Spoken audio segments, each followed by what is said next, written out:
Hello, Amber. This will be some collective feedback for all of week two's submissions. That's two, the silhouette exercise, the layers in Illustrator exercise, as well as your discussion. And thanks a lot. It was a busy week last week, and we have another one coming up. But anyway, here's some feedback for you. I have to remark on how well organized your submission is, and I have each of them packaged as a zip file, and so that this is the silhouette of the truffle. Hey, what a great idea! I know you were going to do chocolate and amethyst, as a color scheme, and it didn't occur to me, of course, that there's white chocolate, and really, well, this looks really promising. So I've actually have peeked ahead at your 2-2 submission and see how you've applied this. Now, I guess the thing I want to see, you've got everything on layers, including your mask. So you've got the original intact. Now, you probably don't need this, okay? But let's see. What happens if we turn this off? Yeah, you probably don't need this because you can turn off the mask. But for safety's sake and also for seeing where you came from, great. I'm glad you didn't do a perfect circle. Obviously these little drippings of chocolate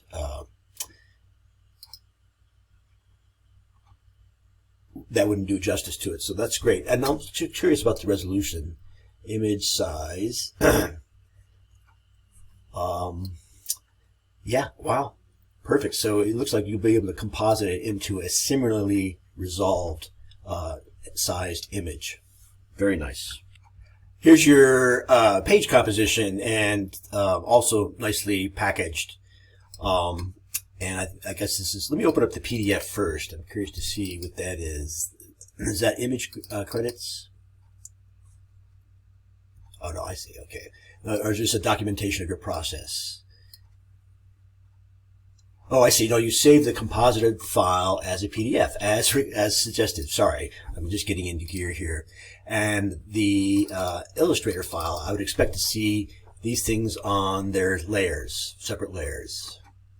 Okay, now I'll put out a note today about this, but notice this warning I'm getting. It's finding a file that's been linked. It needs to be embedded. There's a difference. It'll make your end files larger, but it'll make them freestanding. So I'm going to hit ignore, but just so you're aware of the difference between embedding and linking to a file. So whatever you placed here on layer 3, I can't see because it is linked, or sorry, rather than embedded. And I can, however, see the line art of the background. So that's great. I think maybe in that video I made, I need to be clearer about that. And you've got the layer file. So other than the linking issue, and that will be in the rubric somewhere, I will consider this complete. Okay, so Amber, here's lastly in the exercises, here's your PDF. And I like the simplicity of it, so keep that.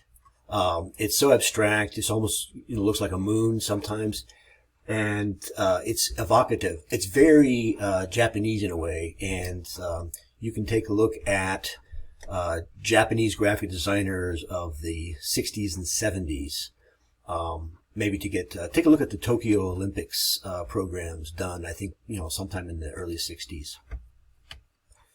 Amber, this is a comprehensive post. I'm glad you gave us links to your sources there too, and I liked well, let me not get too far ahead of myself, but I like this. I never heard about this use of Star Trek characters in a Dr. Seuss parody, and oh, the places you'll boldly go. So that was probably a line from Dr. Seuss. So on so many levels, visually, textually, it looks like they were jousting at the edge there.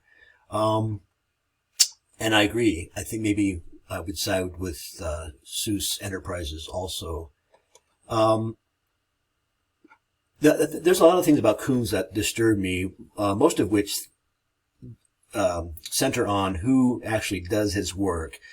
He hires anonymous, skilled craftsmen, ceramicists, wood carvers from northern Italy to make his sculptures. I'm not sure he, ever really touches them in a significant way. So that disturbs me, and the people who make his work, remain nameless.